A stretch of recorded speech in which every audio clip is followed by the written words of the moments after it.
மகாபாரதத்தில் குருஷேத்திர யுத்தத்தில் 16 மற்றும் 17ஆம் நாள் யுத்தத்தில் கர்ணன் பயன்படுத்திய விஜயாவில் மிகவும் அதிசக்தி கொண்ட வில். இந்த வில் சிவபெருமானின் அறிவுறுத்தலின்படி தேவர்களின் கட்டமைப்பாளரான விஸ்வகர்மாவால் உருவாக்கப்பட்டது. சிவபெருமானின் நெற்றிக்கண்ணில் இருந்து உருவான ஜுவாலையால் மன்மதன் எரிந்து சாம்பலாகி அழிந்து போனதால் மன்மதனின் மனைவி ரதி பார்வதிக்கு புத்திர பாக்கியம் இல்லாமல் போகட்டும் என்று சாபம் கொடுத்ததால் சிவனுக்கு வாரிசு கிடைக்காது என்று நினைத்து தாரகாசூரன் என்ற அசுரன் சிவனின் வாரிசை தவிர்த்து வேறு யாராலும் எனக்கு மரணம் கிடைக்க கூடாது என்று சிவபெருமானிடம் இருந்து வரம் வாங்கியிருந்தான். அவனது இந்த வரத்தை பயன்படுத்தி தாரகாசூரன் பெரிய பாவங்களை செய்ய ஆரம்பித்தான். இந்திரனை சிறைப்பிடித்து தேவலோகத்தை தன்வசமாக்கி கொண்டு தேவர்களை துன்புறுத்தி வந்தான். தேவர்களை தாரகனிடம் இருந்து காப்பாற்ற சிவபெருமான் தன் நெற்றிக்கண்ணில் இருந்து ஜுவாலையை உருவாக்கி அதில் ஒரு குழந்தையை பிறக்க வைத்தார். அந்த குழந்தைதான் தமிழ் கடவுள் முருகன். தாரகாசூரனை அழிக்க முருகன் படைக்கப்பட்டாலும் குறிப்பிட்ட வயது வரும் வரை முருகன் கார்த்திகை பெண்களிடம் கொடுத்து பாதுகாப்பாக வளர்க்கப்பட்டான். தாரகாசூரனுடன் முருகனுக்கு உருவாக போகும் யுத்தத்தில் முருகன் பாதுகாப்பிற்காகவும் முருகனின் வெற்றிக்காகவும் சில போர் ஆயுதங்களை உருவாக்கும்படி சிவபெருமான் விஸ்வகர்மாவிற்கு கட்டளையிட்டார். சிவனின் கட்டளைக்காக விஸ்வகர்மாவால் உருவாக்கப்பட்ட ஆயுதங்களில் ஒன்றுதான் விஜயாவில். விஷ்ணுவின் சாரங்காவில், சிவனின் பிணக்காவில், பிரம்மரால் உருவாக்கப்பட்ட காண்டீவ வில்லை போன்று விஜயாவில்லும் அதீத தெய்வீக தன்மையை கொண்டதுதான். ஆனால் விஜயாவில்லிற்கு ஒரு தனி சிறப்பு இருந்தது. அது என்னவென்றால் சிவபெருமானின் அதிபயங்கரமான அஸ்திரமான பாசுபத அஸ்திரத்தின் ஆற்றலை தாங்கும் சக்தி விஜயாவில்லிற்கு மட்டும் இருந்தது. விஷ்ணுவின் சாரங்கா வில்லால் கூட பாசுபத அஸ்திரத்தை செலுத்தினால் அதன் ஆற்றலை தாங்க முடியாது. ஆனால் அனாயாசமாக விஜயாவில் பாசுபத அஸ்திரத்தின் ஆற்றலை தாங்கிக் கொள்ளும். மேலும் நினைத்ததை முடித்து கொடுக்கும் சக்தியும் விஜயாவில்லிற்கு உண்டு. அந்த வில்லை கையில் ஏந்தி இருக்கும் வீரனுக்கு தெய்வீக அஸ்திரத்தை வெளிப்படுத்துவதற்கான மந்திரம் மறந்து போனாலும் விஜயாவில்லே அந்த வீரனுக்கு அவன் செயல்படுத்த நினைக்கும் அஸ்திரத்திற்கான மந்திரத்தை நினைவுபடுத்தும். அதனால்தான் பரசுராமர் கர்ணனுக்கு கற்ற வித்தை உற்ற நேரத்தில் மறந்து போகும் என்று சாபம் கொடுத்த பின் கர்ணனின் உண்மையான துயரம் நிறைந்த வாழ்க்கையை பற்றி தெரிந்து கொண்டு தன்னிடம் இருந்த விஜயாவில்லை கர்ணனுக்கு கொடுத்தார்.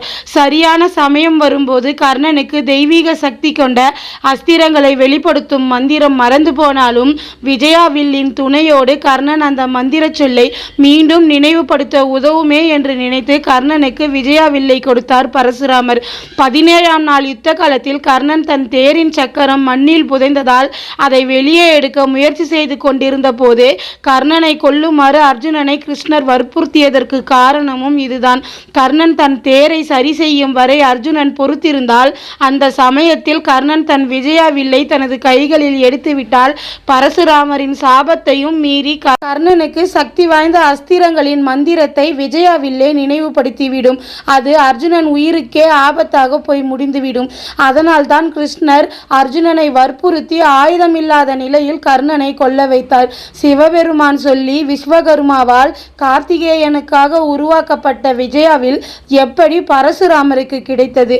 முருகன் வீரபாகுவின் உதவியுடன் தாரகாசூரனுடன் போரிட்டு வெற்றி பெற்ற பின் சிவபெருமான் அந்த விஜயாவில்லை தேவர்களின் தலைவனான இந்திரனுக்கு கொடுத்து பாதுகாப்பாக பத்திரமாக இதை பயன்படுத்தும்படி சொல்லி இந்திரனிடம் ஒப்படைத்தார்.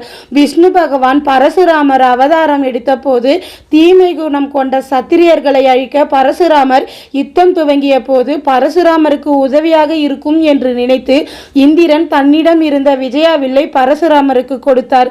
அந்த விஜயாவில்லையும் கோடாரியையும் வைத்து பரசுராமர் தீயவர்களை அடியோடு அழித்தார். திரேத யுகத்தில் சீதையின் சுயம்வரத்தில் ராமர் சிவனின் பிணக்காவில்லை உடைத்ததால் அவரை கொல்ல வேண்டும் என்று வெறியோடு வந்து ராமரும் தன்னை போல் விஷ்ணுவின் ஒரு அவதாரம்தான் என்று தெரிந்ததும் பரசுராமர் ஓய்வெடுக்க முடிவு செய்து அமைதி பாதைக்கு சென்றார். துவாபர யுகத்தில் தனது ஆயுதங்கள் அனைத்தையும் தியாகம் தானம் செய்ய முடிவு செய்து பிராமணர்களுக்கு தனது ஆயுதங்களை தானம் செய்வதாக அறிவித்தார். பரசுராமரின் இந்த தானம் பற்றி தெரிந்து கொண்டு துரோணர் பரசுராமரிடம் சென்று அவரது ஆயுதங்களை தானமாக வாங்கி கொண்டார். தன்னிடம் இருந்த அனைத்து ஆயுதங்களையும் துரோணருக்கு தானம் கொடுத்தாலும் பரசுராமர் விஜயா வில்லையும் தனது கோடாரியை மட்டும் தானம் செய்யாமல் தன்னுடன் வைத்துக் கொண்டார். இந்நாளில் கர்ணன் பரசுராமரிடம் சீடனாக சேர்ந்த பின் தன்னிடம் இருந்த விஜயா வில்லை அடையும் தகுதி கர்ணனுக்கு இருப்பதாக பரசுராமர் உணர்ந்தார். கர்ணன் வீடு திரும்பும் நேரத்தில் அவன் திறமைக்கு பரிசாக விஜயா வில்லை கொடுத்து அனுப்ப முடிவு செய்திருந்தார். ஆனால் அதற்குள் இந்திரன் செய்த சதியால் கர்ணன் சொன்ன பொய் பரசுராமருக்கு தெரிய வந்து கோவத்தில் பரசுராமர் கர்ணனுக்கு சாபம் கொடுத்து பிறகு மனம் அமைதியடைந்து சாபத்தில் இருந்து தப்பிக்க கர்ணனுக்கு உதவியாக இருக்கட்டும் என்று முடிவு செய்து கர்ணனின் திறமைக்காகவும் கர்ணனுக்கு அளித்த சாபத்தில் இருந்து அவனுக்கு மாற்று வழி கிடைக்க வேண்டும் என்றும் 2 காரணங்களுக்காக பரசுராமர் விஜயா வில்லை கர்ணனுக்கு கொடுத்தார். இப்படி தாரகாசூரனை அழிக்க முருகன் கார்த்திகேயனுக்கு உதவியாக இருக்க வேண்டும் என்று சிவபெருமான் சொல்லி முருகனுக்காக விஸ்வகர்மாவால் சிவனின் சக்தியை கொண்டு உருவாக்கப்பட்டு தாரகாசுரன் வதம் நடந்து முடிந்த பின் இந்திரனிடம் சென்று பரசுராமருக்கு உதவியாக இருக்க வேண்டும் என்று இந்திரனிடம் இருந்து பரசுராமரிடம் வந்து இறுதியில் பரசுராமரிடம் இருந்து அந்த விஜயாவில் கர்ணனிடம் வந்து சேர்ந்தது. குருஷேத்திர யுத்தத்தில் 16 மற்றும் 17ஆம் நாள் யுத்தத்தில் மட்டும்தான் கர்ணன் விஜயா வில்லை பயன்படுத்தினான். அதற்கு முன்பு ஒரு முறை கூட கர்ணன் விஜயா வில்லை பயன்படுத்தவில்லை. காண்டீவ வில்லை போல் விஜயா வில்லும் பாரிய கனமானதுதான். சாதாரண வீரர்களால் விஜயா வில்லையும் ஒரு அங்குலம் கூட நகர்த்த முடியாது. கணத்தின் அடிப்படையில் காண்டீவமும் விஜயாவும் ஒரே தன்மையை கொண்டதுதான். அர்ஜுனன் கிருஷ்ணரின் அருளால் காண்டீவத்தை பயன்படுத்தும் பாக்கியத்தை அடைந்தான். பரசுராமரின் அருளால் கர்ணன் விஜயா வில்லை பயன்படுத்தும் தகுதியை அடைந்தான். விஜயா வில்லில் அம்பை வெளிப்படுத்த 108 சரங்கள் அமைக்கப்பட்டிருக்கும். அதில் ஒரே ஒரு சரம் மட்டும் சிவனின் தெய்வீக தன்மையை கொண்டு உருவாக்கப்பட்டிருக்கும். அந்த சிவபெருமானின் அருள் கொண்ட அந்த ஒற்றை சரம் தான் தெய்வீக அஸ்திரங்களின் ஆற்றலை தாங்கும் சக்தியை கொண்டிருக்கிறது. அந்த ஒற்றை சரம்தான் பாசுபதாஸ்திரத்தின் பயங்கரமான ஆற்றலை தாங்கும் சக்தியையும் விஜயா வில்லிற்கு கொடுக்கிறது. விஜயா வில்லில் இருந்து அம்பை வெளிப்படுத்தும் ஒவ்வொரு முறையும் இடிமுழக்கத்தின் சத்தம் பயங்கரமாக கேட்கும். பாசுபதாஸ்திரத்தின் ஆற்றலையே தனக்குள் அடக்கி கொள்ளும் சக்தி கொண்டதால் வேறு எந்த அஸ்திரத்தாலும் விஜயா வில்லை அடக்க முடியாது.